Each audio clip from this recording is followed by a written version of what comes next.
Hey guys, welcome back. It's Ripe again, back with more HOA stories. In this video, a homeowner association tries to evict a homeless 6-year-old girl. Let's dive right into the video. And the first one is titled, HOA Gets What They Deserve. I live in an HOA. Unfortunately, our neighbors have taken the liberty of putting up passive-aggressive signs like, "Slow down, this is a neighborhood, not a racetrack," and "Drive like your children live here," and the like. So personally, I never speed in the neighborhood anyways, I drive like a grandma. I had one of the signposter houses give me the "slow down" hand sign very aggressively. I was going 20 miles per hour, I didn't slow down, and he seemed very upset. From now on, I've been just slapping my manual transmission into first gear and going 15 to 70 miles per hour in front of his house. This also kicks my RPM to 5 to 6,000, much louder and more obnoxious than the 2,200 to 2,500 RPM I would have been going at 20 in second. He still gives me the slow down sign, but I don't. I'm considering dropping it into low 4-wheel drive so I can hit 6,000 RPM going 5 miles per hour in front of his house. Edit, there's also no posted speed sign, and I've been passed by maintenance people in golf carts. Hell, I drive the same speed as the cyclists in the neighborhood. Update,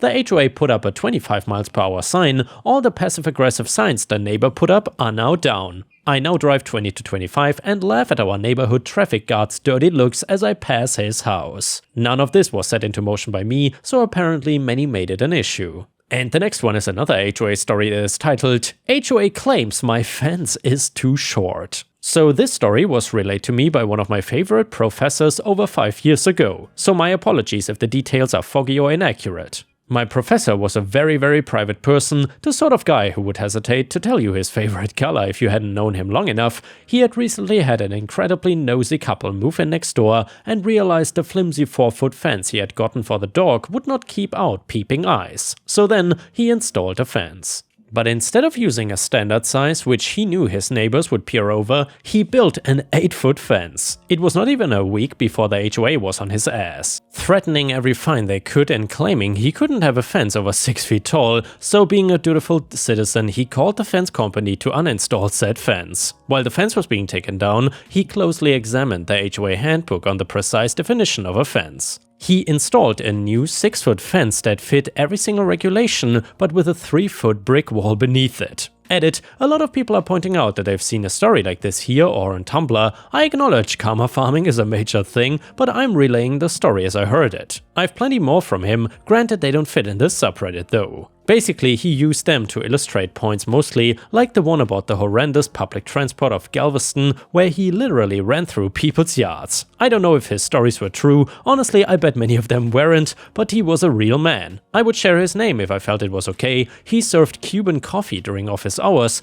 and we got a random sub toward the end of the semester because he had a triple bypass that he had told none of us about. Truthfully, I don't know if he's alive even, which was one of the reasons I wanted to share this. I have no way to make people believe that I'm telling the truth, but if you look through the comments here, several people say that they have heard or even done similar things. And the next one is the title story, which is titled, HOA Tries to Evict Homeless 6-year-old Girl. So next door to me lives an amazing couple, Judy and Marvin. We live in an over 60 community, so there are no kids or young people around aside from holidays. A lot of the people around here have grandkids that visit for a couple weeks during the summer, and that is what I assumed when I saw Judy and Marvin with a little girl. Then time passed and she was still living with them. It turns out the girl was their granddaughter, and the granddaughter had lost both of her parents. Being the only other family, the little girl came to live with them. Now, this girl is the sweetest thing I've ever seen in my life. I don't think she fully understands that everybody else living here is on the older side, but she seems happy. And let me tell you that me and the other neighbors adored her. I have babysat her a few times when she came to my house, and she is an absolute angel. I was curious why they were leaving so often, and since I'm friends with them, I felt like it was okay to pry a little bit into what was happening. I spoke to Judy one day. Me, "Can I ask where you keep going?" Judy, "To speak to a lawyer about my granddaughter. The HOA is giving us a hard time about her living here." Me, "She's just a sweet little thing though. What problem could they possibly be having?" I know it's a 60 and over community, but I thought that was just to stop young people moving in and letting things just be more peaceful. Judy, "They claim she doesn't belong here, and us having her over 60 days means that we are in violation of their rules." Me, what are you gonna do? Judy, we might put up the house for sale and move. I just don't know yet what other choices we have. I never thought about our HOA very much, but I couldn't believe that somebody would be so cruel to do this. I get that it might be against the rules, but it was not like they planned to be taking care of a child when they moved here, and I was not the only person Judy told that agreed their HOA was taking things too far. She kept me updated on things that were happening as she was just so stressed out about everything. The market for homes is not great, and even putting their house up for sale was not helping because nobody wanted to buy it. The HOA went as far as to tell Judy and Marvin to put the girl in some foster home because she supposedly did not belong here, that they were gonna evict her with the help of the court and police. If Judy and Marvin left with her would be up to them. Imagine evicting a first grader and taking her away from the last family she has because you are too focused on every little detail of the rules. I urged them to fight the HOA instead of just letting them win. If they were gonna evict the child, then they were going to need a judge to flat out say it. Things did move forward and go to court with the entire neighborhood now invested in what was going on. Some were even writing letters to the HOA calling them monsters or telling them to just drop the thing. It had so much attention and they would look horrible no matter what the outcome was. In addition to court, there was an HOA meeting that more people went to than in the last decade probably. Everybody wanted to talk about the girl and ask the HOA why they wanted to do this horrible thing. It was crazy and the meeting was stopped about 10 minutes in without anything even getting discussed. People wanted the HOA gone over this situation. In court, the HOA was arguing that it was clearly a 60 and over community and part of their job was to enforce that, pointing out that this was not a place for a child and she clearly didn't fit the parameters to be living there. They were asking for the child to be removed if my neighbors did not leave, going so far as to state that the child would be better with a younger couple in the foster system than her older grandparents. Not winning them any favors or points for things, Judy and Marvin had a good lawyer who was arguing that the HOA bylaws were not more important than the well-being of a child. That the couple knew what kind of place they were living in, but never knew that they were going to gain guardianship of a child. Agreeing that they knew they were breaking a rule but felt like they did not have a choice in the matter. They were her family and that meant more than a technicality. They also presented in court a bunch of letters that all of us wrote to tell the court that we want Judy and Marvin to be able to stay here and raise their granddaughter, showing that outside of the HOA nobody was complaining about things. It was still very tricky though, because at the end of the day they did break the HOA rules. There was no denying or getting around that, and apparently they spent a long time looking for a loophole and not finding one. The judge listened to everything before making his decision. He agreed that the couple did not intentionally go against HOA bylaws, they were granted guardianship in a hard situation. He praised them for doing the right thing and taking in their granddaughter to raise instead of doing what the HOA wanted and sending her away. She told the HOA that the safety and well-being of a child is more important than anything else. The couple also shouldn't be forced to move because of this and take a loss on their property. Judy and Marvin had all fines from the HOA on the matter retracted and then finally could take their home off the market. Actually, the HOA still was not happy about it and tried to complain to people, but all of us were on the other side and were very angry with what they tried to do, thinking that their rules were more important than state laws or a living person. We were lucky because the HOA positions were coming up for election and none of the ones on it were going to be voted back in after what they did. In fact, Judy ended up on the HOA board, which I'm very happy about. I'm also glad that the girl seems young enough to not have known really what was going on with the court case. I babysat her a lot during that time and she seemed to not know where her grandparents went. I got grandkids of my own, and if something happened to their parents and I was left with guardianship, I would hate to be told to move because of it. Or to dump my family off somewhere else because of it. I know that some might not agree, thinking that this is how a community like ours ends up letting all ages in and losing its purpose. We are still not letting just anybody buy a house here, and there's a restriction on how long kids can visit. This was a special case and things like that need to be taken into account. HOAs need to learn to be a little bit flexible because there's a little thing called life that happens to people. If they are not flexible about it, then they are just gonna get replaced by people who are. And yeah, Ripe Stars, I would love for all HOAs to get replaced with something better. Either way, the next one is titled, "My Neighbor Might Have Gotten Murdered." And before we continue, please don't forget to like the video, subscribe to the channel if you haven't already, and maybe even leave a comment because that would help me tremendously with the algorithm. Thank you so much. So I think my neighbor may have been murdered, but I don't know where she lives. So one of my neighbors further down the street walks her dog at least twice a day. He is the big pit/lab, super friendly. She has to hold her dog down so he doesn't tackle me trying to lick my face.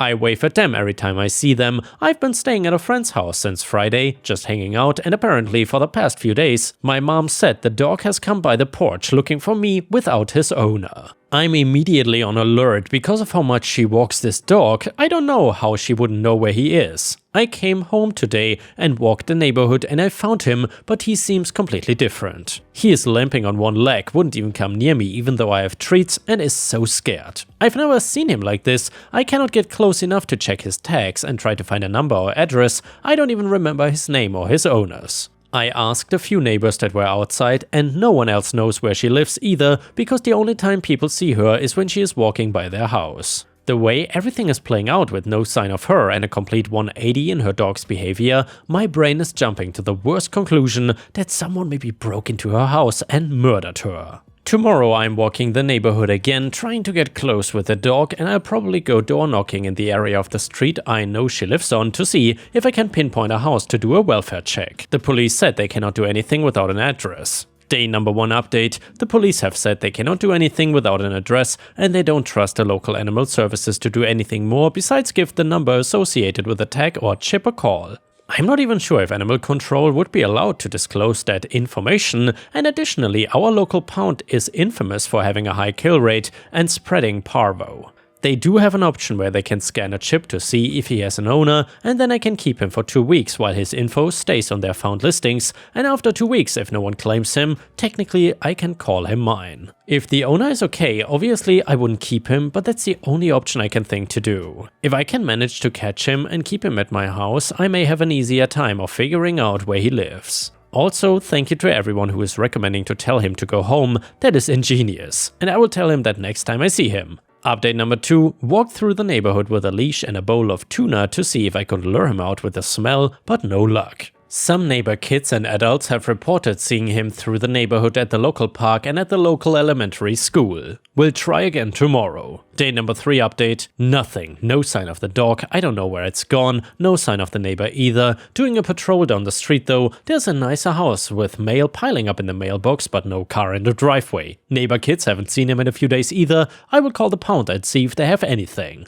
Another update. To those of you upset that I haven't posted an update, I cannot help it if the dog doesn't show up. It is scared and hurt and hopefully nothing worse happened to it. The pound is closed today, so I'll try to stop by or call tomorrow, but if I don't have any updates, it's not for a lack of trying. Final update, for the best possible ending. I talked with one of my neighbors who keeps in touch with everyone. She asked around, we got her name, and it turns out she moved in with her mom. The lab, who has been running around despite looking almost exactly the same, is a different dog. I haven't seen it since, but other neighbors have. I'm glad nothing worse happened. Like I said in the original post, I catastrophize, so I'm ashamed to say I didn't think of this option first. This neighborhood is very old and hardly anyone moves to or from here, so I didn't expect it. I'm so glad she is okay though, and so is her dog.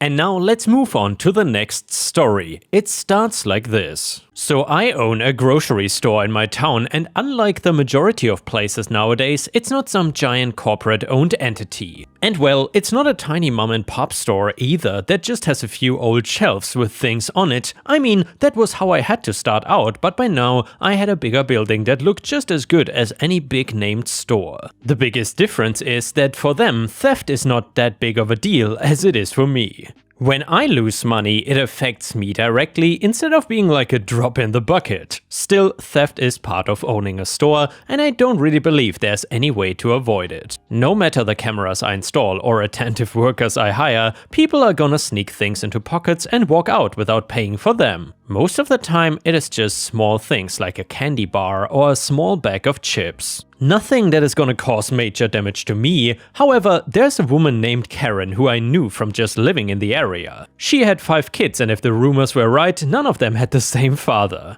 They were all menaces, even the oldest 16-year-old acted more like a child. The kids had pretty much all been caught before trying to sneak things into their coat pockets and being forced to put it back. Nothing worth or warranting banning the family from the store though. And by the way, guys, I don't know what the store policy is for other stores, but if I would have this store and I would find someone stealing, I would definitely ban them from the store immediately. But maybe other people are more forgiving than me, I don't know. Either way, I also knew that the mother was very entitled and liked to fight with employees no matter what store she went to. I had a policy in my store that if an employee felt uncomfortable with a shopper, to tell me and I would take over for them. When it came time for Karen to check out, I was getting a call from the cashier that she was feeling very nervous because of Karen. She was a new hire and Karen was trying to argue the prices and giving in coupons from other stores. I took over and managed to get through the checkout process without too much fuss, just her huffing and claiming that we should honor other coupons and make things cheaper. I understand that food costs have been high lately everywhere and people get upset about it. When I finished and she had 5 carts filled to the brim with groceries, I finally told her what her total was. That comes out to $1,445. For those reading, it is not high because I overcharge. They just had a ton of stuff and some that was higher end type things like steak and seafood. Karen, oh, you're funny. Kids, let's get going. She started to walk away with her kids, pushing the other carts behind her. Ma'am, you need to pay for your groceries. Karen, I assumed you were joking. You must be new here because the owner owes me the groceries for free. He said I could just check out and it would be taken care of. You need to pay. Karen, oh sure.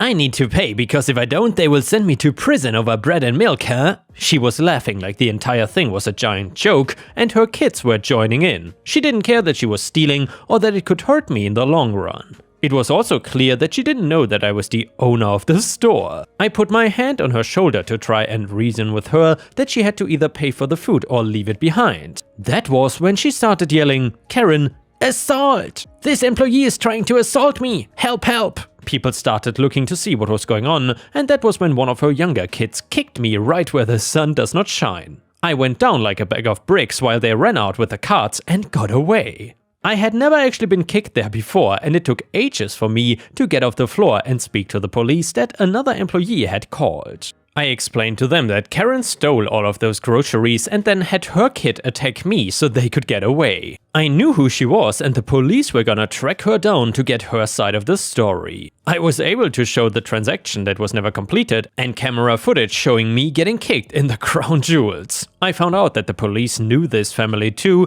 especially the oldest son who was close to ending up in juvenile detention anyway. I would have to sue her separately to get the money for the groceries back because all the police could do was arrest her for theft. I spent the rest of the day in the back room resting and applying ice. My next update came a day later when I was informed Karen was arrested for the theft but was trying to claim that I had assaulted her again. I had the video proof that I didn't do anything, which prevented me getting arrested as well. It did not help her case that upon being arrested, she was also crying assault for being handcuffed and her kids tried to fight the police for her. It was not just her but the entire lot that was getting arrested for attacking police and assisting her with the theft. I wish I would have been there to see it all happen. It would have been better than any movie I had seen in my entire life. A mother and her 5 kids getting arrested. Either way, I had to get a lawyer and file a civil suit in order to get my money back from her. That went pretty quickly since I had the proof. She was still claiming that the owner promised her free groceries, and I got to see the look on her face when she learned from the lawyers that I was the owner of the store. And I never promised her anything. I got the full amount of money for the groceries granted to me, as well as the cost of the 5 shopping carts she had stolen. They found them at her house totally destroyed. For her criminal case, I followed it the best I could, but I know I have some pieces missing. When it comes to the minors, the law likes to keep things pretty tight from the public eye. The only reason I was able to find out anything was because I was a witness for the part that happened within the store. She was going to jail for the theft, but more importantly for attacking police. From what I managed to hear, she was uncooperative the entire time. As for the kids, I found out the fate of 3 of them, the oldest 3 to be exact. The 16-year-old due to past issues was going to juvie, the 2nd and 3rd were going to a kind of home that the best way I can describe would be something like pre-juvie. The last 2 were young enough to avoid getting in any actual trouble, and that is where I need to just guess. I don't know if their dads were in the picture, but they would end up maybe in a foster home. I feel bad for the kids needing to get caught up in everything. It's clear their mom was the problem and they just got a bad hand in life with her. Even the older ones, I hope, can turn their lives around and become better people. For Karen, I have no hope, and I can only say I wish jail teaches her some valuable lessons.